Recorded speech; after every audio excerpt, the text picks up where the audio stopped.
So Carissa Broadbent is blowing up on Booktok and getting a lot of attention over here on BookTube as well. She seems to do a lot of epic fantasy stories with a strong female lead and a romantic element that's kind of similar to A Court of Thorns and Roses. I just reviewed A Court of Thorns and Roses this past February and I really enjoyed it. Plus, I love a kick-ass, strong female lead character. So I thought it would be great for me to do a Carissa Broadbent experiment and kind of read a few of her books and see how I feel about them. This specific review is going to compare The Crowns of Nyxia books 1 and 2 with The War of the Lost Hearts books 1 and 2. And I'm going to compare these two books in relation to a couple other huge successes in the fantasy young adult writing sphere.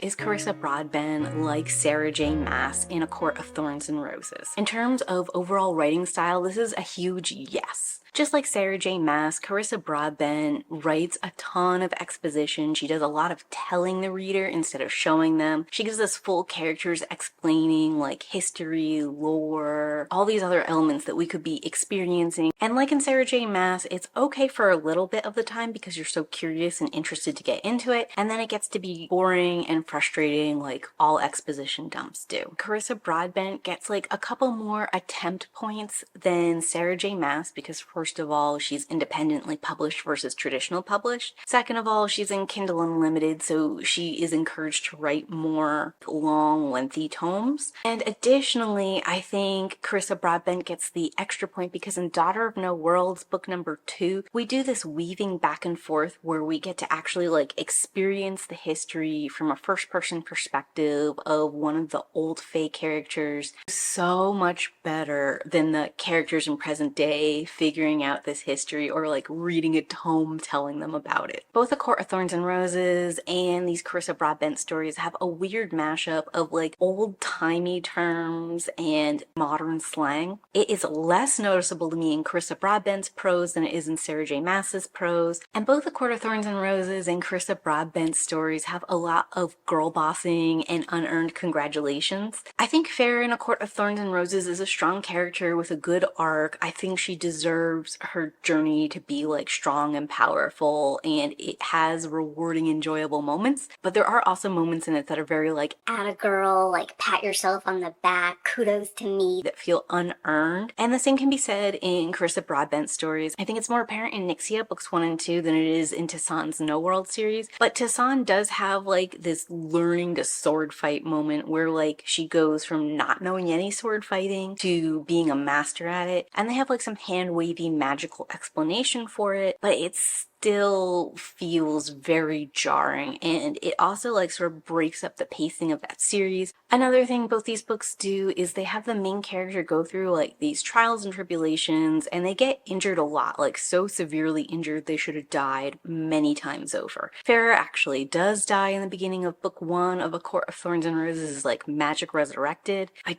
don't believe Carissa Broadbent stories pull that trope off, but they do have their character getting disemboweled and severely injured in like no way possible they can survive, and then magically something happens that keeps them moving and going. And I sympathize with these authors because I have to walk the line between like having some blood and gore and having like some sense of stakes and hurt and injury and like just everything being fine all the time. But the problem is if you make things too intense and our character always recovers with no injuries, no lasting impact for such a severe injury, then there are also no stakes involved. I don't think that either A Court of Thorns and Roses or any of Carissa Broadbent's stories walk this line well. I just think that it downplays what these injuries could have meant. Digging into each story individually, I think there is a couple more things that we could say. If we look at the Nyxia story specifically, Oriah is a 23-ish character who is looking for her father's approval and was willing to do anything for it. And Farah is a 20-ish character who is desperately trying to keep her family to survive. Oriah is under Victor's protection in book 1, and she gets a glimpse of a lot of dangerous things while still maintaining relative safety. And Farah in book 1 of A Court of Thorns and Roses under Tamlin's protection and experiences much the same thing. At the end of book 1 in A Court of Thorns and Roses, Farah ends up having to complete complete a bunch of trials to save Tamlin's life and to prove her dedication to him.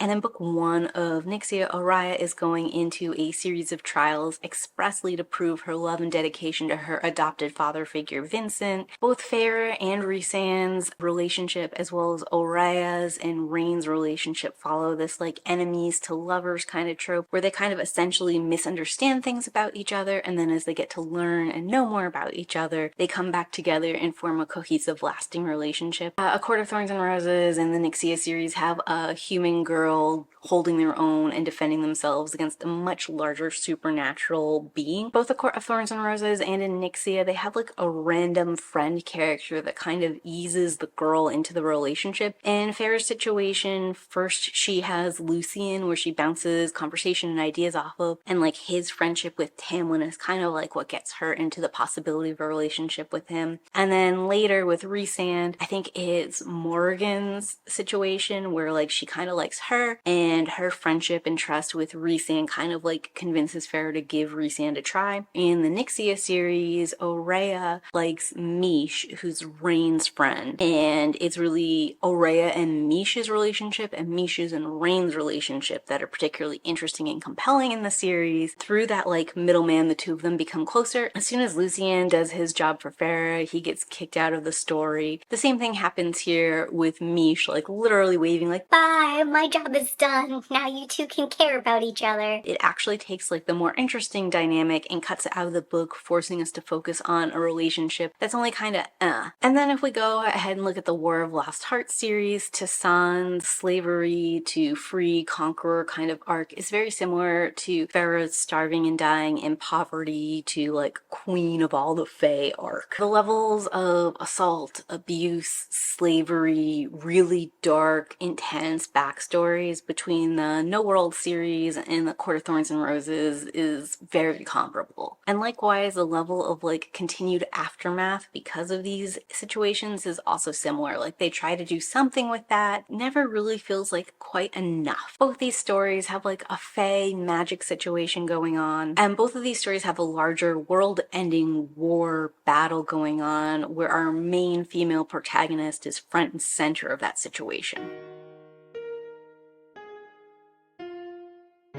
Next is how Carissa Broadbent is incorporating Suzanne Collins' Hunger Games style tropes. So in the Crowns of Nixia, book 1 is literally a series of trials fight to the death, just like the Hunger Games. And just like Katniss volunteers to protect her sister from going into the games, Oriah has volunteered specifically to help protect Vincent, keep him safe, gain his power / be less of a liability to him. In the Hunger Games, the dead tributes are used in the final battle, and here in Nixia, the dead tributes are also used in the final battle. The side characters matter a lot in the Hunger Games. We sort of feel like we know and empathize with quite a few of the other tributes that Katniss is going to have to kill off. Particularly memorable is of course going to be Rue, who she teams up with and leaves a beautiful tribute for. Thresh also, how she doesn't want to fight him or face him and feels like he might be in the games for the same reason she is, makes the stakes feel more intense and also gives us this higher sense of tension, like What is Katniss gonna do to get out of this? it's very exciting and gripping because we know more about these characters and we also empathize with them, care about them, and want things for them. Now Nixia tries to do this a little bit. They're most successful with Rain and Mish, but there is like this vampire who's like been hobbled and fangs have been broken and stuff, who's supposed to be a parallel for Oriah. And while the parallel is really obvious, they don't give us enough time with this other vampire guy for us to like really care about him, understand his ability, why he's here, his investment. So his survival doesn't matter as much to us, nor does his relationship or lack of relationship with Oriah matter. There's also like these bloodborne vampires who have a curse that they're trying to undo, and all of that feels like we should be really invested and care about them and want them to like do well and like they have no other choice. But we just don't get enough time with them. We don't really learn what their thing is or why we should care about them or why they were cursed or anything like that, like tragic backstory manipulated into this, forced to do it, that we get in the Hunger Games. Games. So you can see Nixia trying to do some of these things and failing. A lot of the fear and the tension in the Hunger Games comes from like its randomness and the fact that we're not really sure what's going to happen, why it's going to happen, or when it's going to happen. The Nixia series tries to like have its cake and eat it too, because it takes all the trials and sort of like maps them to this Nixia mythos. So they'll have themes of these things, but also tries to make it feel like random and unpredictable so that there's both a reason for these trials to be happening and like a more grounded world connection there. I don't think that Nixia utilizes this as well as it could. Like, we could have got a lot more time in the castle, more interaction with the characters outside of the games, maybe like more visual fights to the death there, or more sense of stakes, more people trying to like sort of negotiate with Rhea for alliances, or trying to negotiate with Rain for alliances, or moments where like people know Rain's story and almost spill the beans. There was a lot of things that could have been done here that could have been really good and really interesting, but it just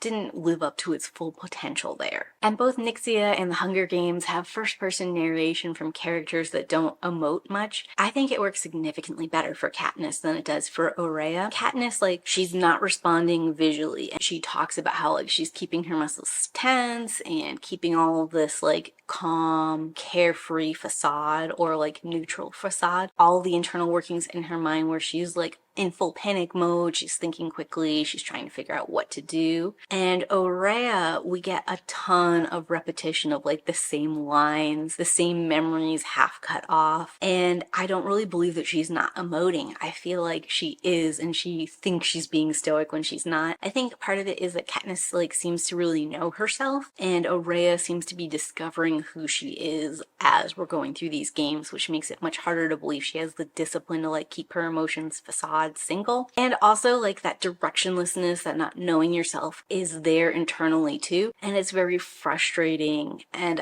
unsatisfying to follow a character who's so wishy-washy, where Katniss's goals are always very clear. The War of Last Heart series has a few less Hunger Game elements, but in the first book there is a series of challenges that Toussaint has to face to become part of the Order that have a similar vibe to like the Hunger Games, even though everyone could survive and do well in them. Especially the second test felt like there were very high stakes and a real and present danger for Toussaint. The Hunger Games series eventually devolves into a war between the capital and the underdog oppressed people, and we can see a similar war breaking out here in the Lost Heart series. Toussaint's joined the Order, she wants to go do a war to free all the slaves, but she has agreed to enlist in this other war she doesn't care about and feels like very power grabby and very like capital Game of Thrones-esque, just so that she can do this other righteous freeing act later. And how she's being used and manipulated both by like the more polished capital side and also by her desire to protect other people and free other people feels very Hunger Games.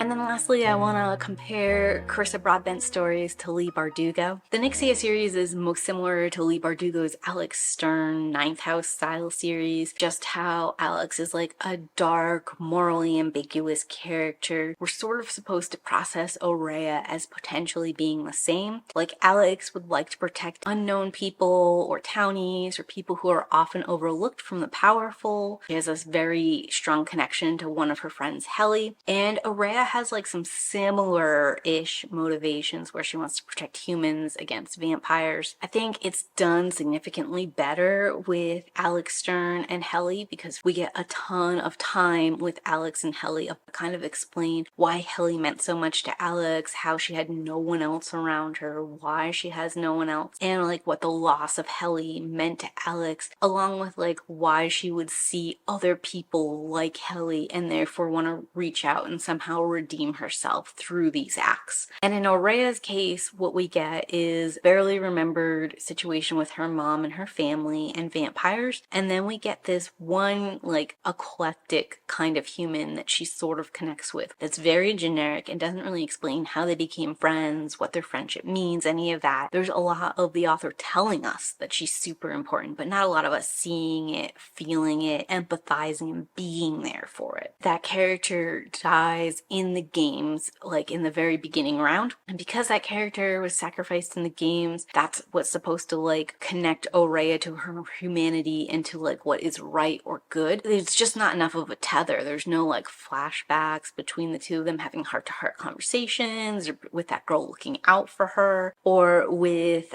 Aurea being protective of her and keeping her safe from something that sort of like shows this protector caretaker dynamic that maybe explains why Aurea feels like she failed this character. Nothing like that is there. You kind of have to like intuit that this woman mattered a lot to Aurea and all the different ways it could matter, instead of like having experienced it with her and really being there with her. And then lastly, I think Nixia and Alex Stern both sort of ask us, like, do we just follow authority blindly even when we know or suspect the authority isn't good? Or are we blazing our own trail and trying to figure out what's right for ourselves and following our gut versus heart over what the law is suggesting? In this case, Aurea has Vincent, who is like a father figure she loves and wants to support, but she's sort of like starting to see and come to terms with the fact that he's like a super bad dude. And does she want to continue that and support him? In Alex Stern's case, Sherry knows like the Leafy House and the Dean are not like great people, but does she just sort of go with the route that they've paved out for her? Or does she like dig deep and do the right thing, even if that means like her easy path and her safety is compromised? In The War of the Lost Hearts, I think it's more similar to Shadow and Bone by Leigh Bardugo. Alina and Tessande have a lot of similarities, where Alina has to like work with the Darkling and sort of be involved in a part of the war that she thinks is morally gray or ambiguous, but there's like a clear end goal that she wants and thinks is good, and she has to do these things and work with these people to get it. It's very similar to Tessande's situation. She wants to go back to her home country and free all the slaves and end a reign of badness, but to get the power to do that, she has to work with this guy who wants things that are clearly not in the country's best interests, is using her and her power to get those things. There's a little bit in the first book of a Tessande Alex Stern sort of comparison as well. Alex Stern is introduced to the Leafy House, which is supposed to be like safe for her, and they're supposed to be the watchmen protecting everyone. And Tessande goes to the Order because they're also supposed to be like a neutral third party that's watching over everyone and doing what's best for the world. The further in they get into these organizations, the more they realize that's not true, and they have to kind of figure out, like, do they claim a position of safety within the Order or within Lethe and do a bunch of bad, wrong things or overlook bad, wrong things? Or do they kind of like go undercover there, blaze their own path, and maybe take these organizations down or expose them? There's also a comparison to be made between Alex Stern and Darlington's relationship and Tessande and Max's relationship. I do think Tessande and Max have more potential chemistry than Alex and Darlington, probably because I was okay with Max's character and I don't like Darlington's. Max is very opposed to the status quo, against the Order, and I think like his jaded personality and that pushback, even though it doesn't always help Tessande, is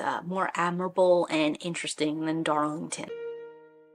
Because Carissa Broadbent has so many similarities in her series with like these huge pillars of popular fantasy fiction, I think that's part of why she's blowing up so much on social media and why so many people are invested in her stories. Is she the best storyteller in the world? Definitely not. But her stories are good, they're fast-paced, they're pretty engaging, and she has enough of a back catalog at this point in time that people can go from one to the next to the next. Don't recommend that. I think like 1 or 2 Carissa Broadbent stories in between something else is like the perfect way to experience her. But if you love A Court of Thorns and Roses, you love some Leigh Bardugo, and you're still up for like tournament, Hunger Games style stories, then this is definitely your cup of tea. I do think she's fun. She's someone I'm going to read some more of in the future. After reading 3.5 of her books back to back so quickly, I do need a little bit of a break from Carissa Broadbent. Talk to me in those comments down below. Have you read Carissa Broadbent? What did you read by her? Did you like it? Do you think my comparison with these other franchises is accurate? Or do you think there's something else in her stories that make her so engaging and popular right now? And as always, keep reading. Bye!